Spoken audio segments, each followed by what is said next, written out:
자, 뒤집기 두 번째 주제는 역시 또 내일 이벤트죠. 대주주 양도세 이슈, 대통령 취임 100일 이후에 기조연설 앞두고 내용을 좀 파악해봐야 되는데요. DB증권 을지로금융센터 이영로 차장과 함께하겠습니다. 어서 오세요. 예, 안녕하십니까. 네, 시장의 그 불만 섞인 목소리를 많이 높이셔서 예. 아직 결정된 건 없습니다만 이미 예. 거의 뭐 50억은 그냥 유예하는 걸로 시장을 지금 받아들이고 있어요. 예. 이러다 갑자기 변화를 주면은 와장창창거릴 텐데. 그렇죠. 취임 100일 잔치에서 그러기에는 상식적으로는 조금 불합리한 것 같고, 그죠? 뭐 일단은 알 수가 100% 확당은 못 시키는 그렇죠. 상황인 거죠. 100%는 없죠. 만약에 이게 100% 확실합니다라고 한 거는 정보가 샜다는 얘기인데 네. 그거는 상당히 좋지는 않아요. 근데 이미 주가가 한 7거래일 연속 지금 국내 증시가 올랐잖아요. 네. 그게 이제 어딘가서는 슬슬 새어 나왔구나. 어쨌든 뭐 그 부분에 대해서 한 번에 딱 완전히 엠바고 차단해가지고 하는 게 아니라 네. 그 관련 부처 분들이라든지 어떤 그런 뉘앙스에 대한 이야기들을 해주면서 그 기대감에 의해서 이제 올라가고 아마도 그거에 대한 테스트가 아니었나. 과연 이렇게 갔을 때 주가가 어떻게 움직이냐. 뭐 이런 테스트성일 수도 있지 않았을까. 약간씩 풀어주는 게. 간 보는 거예요?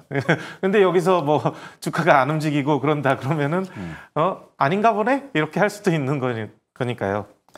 자, 근데 결국에는 이 이슈를 끌고 나온 기재부의 주도, 네. 기획재정부가 지금 이제 조직 개편안을 앞두고 말들이 많은데, 결국에는 세수 부족, 재정의 불안정성, 이거에 대한 이슈를 끌고 들어가잖아요. 사실은 맞는 얘기이기도 하고, 이게 뭐 정치적으로 제가 얘기하긴 그렇습니다만 전 정권에서 엉망진창으로 만들어 놓은 건 사실이잖아요. 네, 국가 경제를. 있습니다.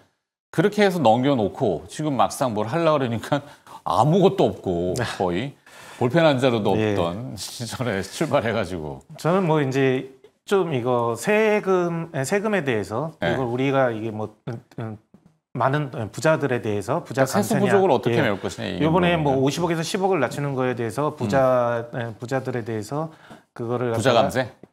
혜택을 주는 뭐 이런 부분들에서 세금을 걷어야 된다라는 개념이었지만 솔직히 말해서 저는 좀 더 다른 게 뭐냐면은 그 배당 소득세 부분에 대한 이거를 분리과세를 한다고 그랬지 않습니까? 그렇죠. 이게 오히려 더 부자 감세 부분이지 않습니까? 2천만 원 이상 기존의 종합소득세 과세를 다 해왔던 부분들이에요. 근데 이 부분에 대해서 2천만 원 정도에 대한 혜택을 더 준다라는 개념이지 않습니까?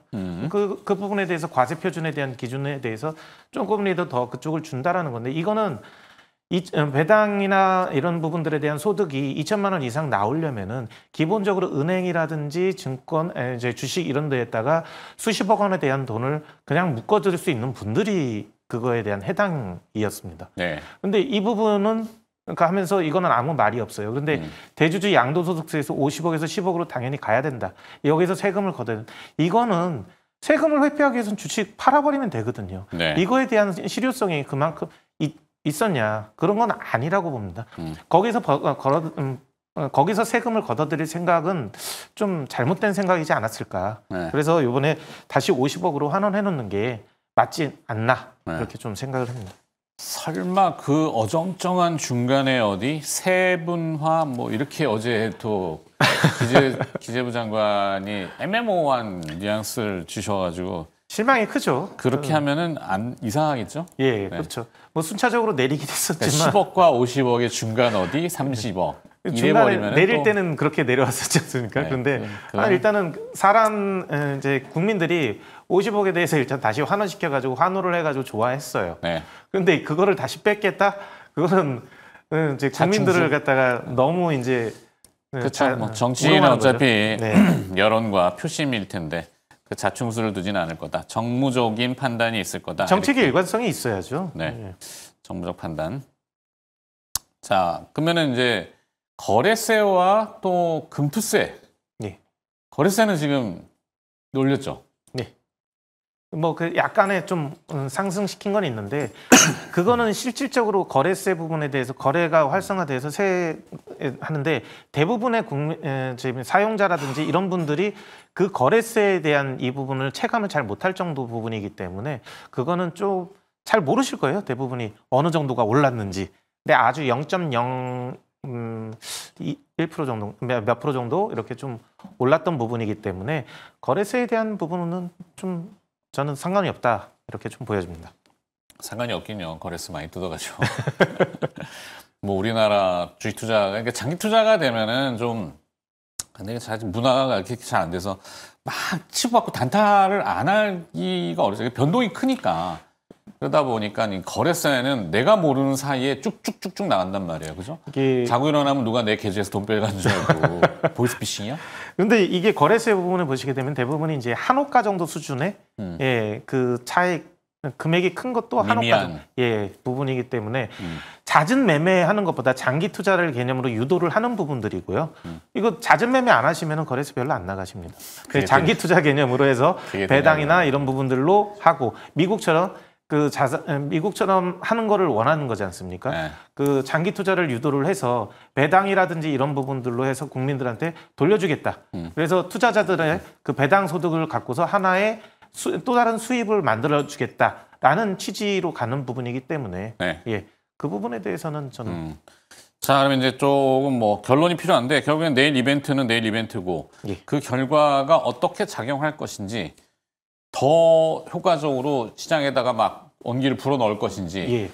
저는 일단은 뭐 온기를 불어넣는다는 쪽으로 보여지고 있는데 달려보자. 예, 그리고 에헤라디요?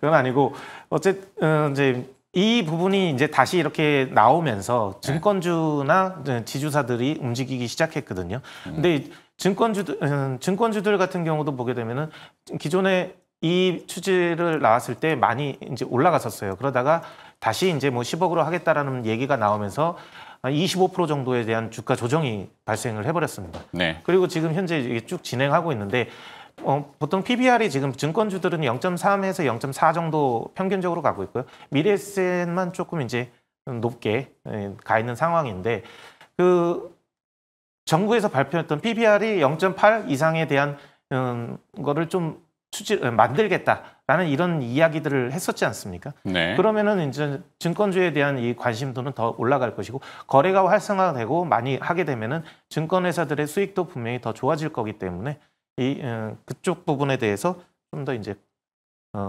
괜찮다. 네. 자, 이게 풀네임이라고 하는 게 그런데 주식 양도 차익 과세 대주주 요건 네. 종목당 네. 50억이냐 10억이냐 네. 근데 50억을 현행 유지할 가능성 매우 높고 네. 그렇게 될 경우에 그러면은 그 기존에 뭐 그것 때문에 선제적으로 매도를 했거나 한 부분이 많지는 않았을 것 같은데 연말 보통 11월이나 12월에 그런 물량들이 있었잖아요. 기존에 조정 줄 때 제가 느꼈던 거는 실무에서 느꼈던 거는 네. 큰 금액을 있으신 분들은 한 번에 빼기는 힘들기 때문에 조금씩 예, 순차적으로 보통 이제 9월, 10월 에서 일반적으로 좀 많이 빼고 11월에도 조금 뺐다가 오히려 이제 그 더 주가가 빠지게 되면은 그래서 그 상태에서 주가가 더 빠지게 되면은 팔았던 거에 대한 자산이 10억 이하로 내려가지 않습니까? 네네네. 그러면 그때는 다시 또 이제 살짝 매수하시는. 그래서 12월쯤에는 오히려 살짝 올라갔던 부분들이 발생했던 거죠. 그런 부류의 주식들이 뭐예요? 뭐 지주사라고들 많이 얘기하는데 금융지주 쪽은 어때요? 그러니까 이 뭐 노령화, 고령화 사회라고 하잖아요. 그래서 이게 보통 보면은 안전한 수익, 안전 마진을 많이들 추구하신단 말이에요. 그러면은 이제 금융지주가 사실 배당은 괜찮은 편이죠. 예, 이걸 지금 많이 내니까.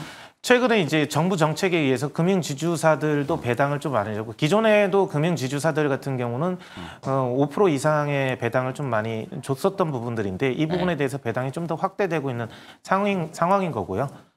그렇기 때문에 그 또 다른 그 노후에 대한 그 안전 자산. 그 다음에 또 요즘 최근 들어서 배당 이런 부분들로 가다 보니까 커버드 콜이라는 월배당 형태의 이런 상품들이 ETF들이 있어요. 이 부분에 대해서도 이제 수요가 좀 많이 발생하고 있는 상황인 것 같습니다. 그래서 커버드 콜 같은 경우는 이제 뭐 파생이랑 조금 혼합돼 가지고 나오는 거지만 월배당 형태로 나오기 때문에 이거에 대한 관심들도 이제 좀 많이 높아지고 있는 상황인 거죠. 네. 노골적으로 물어볼게요. KB금융 어때요? KB가 내일 이슈가 있으니까 예. 뭐 소형주를 뭐 이렇게 하기는 그렇고 그 컴플에 좀 위험하니까. 뭐 이제 소형주들 일단은 저는 증권주들하고 증권주 이미 많이 올랐는데? 아니요 지금 보시게 되면은 더 여유가 룸이 예, 있을 것 기존의 고점 대비 아직도 한 20% 정도 여력이 발생돼 있는 부분들이 증권 회사들이 많이 있습니다. 이런 네. 부분들에 대해서 증권주가 좀 더 이제 유리하지 않을까. 그다음에 금융지주사들 같은 경우도 많이 좀 내려왔는데 네. 순차적으로 오늘 좀 많이 반응을 하더라고요. 그렇게 해서 지금 올라가고 있는 상황인 겁니다. 그래서 금융지주사들은 뭐 저는 비중을 본다면은 금융지주사하고 증권을 놓고 되면 3대 7 정도의 비중? 네. 예, 이렇게 좀 생각을 하고 있는 겁니다. 알겠습니다. 끝내랍니다. 네. 아니 별로 재미가 없었던 모양이에요. 화끈한 뭐가 나와야 되는데. 네. 자, 최일마의 뒤집기. 오늘 내일 주식 양도세 관련된 이슈를 가지고 시장 필드에 있는 전문가하고 또 한번 얘기 나눠봤습니다. DB증권 을지로금융센터 이영로 차장이었습니다. 고맙습니다. 예, 감사합니다.